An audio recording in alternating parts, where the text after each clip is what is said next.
నమస్కారం అండి అందరికీ.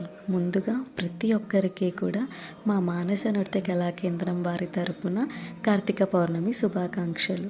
సో చాలామందికి తెలుసో తెలీదు, కార్తీక పౌర్ణమి అనేది ఎంతో విశిష్టమైన రోజు అండి. ఎందుకంటే ఈరోజు ఆ పరమేశ్వరుడు త్రిపురాసుర సంహారాన్ని చేసినటువంటి రోజు కాబట్టి ఈ రోజుటికి ఎంతో విశిష్టత, ఎంతో ప్రాముఖ్యత అనేది ఉంటుంది.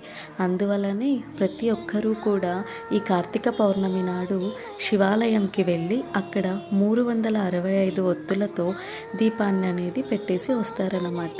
సో ఈ 365 ఒత్తులతో మనం చేసే దీపారాధన అనేది ఎంతో విశిష్టతని కూడి ఉంటుందండి. సో ఇది మనం శివాలయంకే వెళ్ళి చేసుకోవాలి అనేది ఏమి ఉండదు.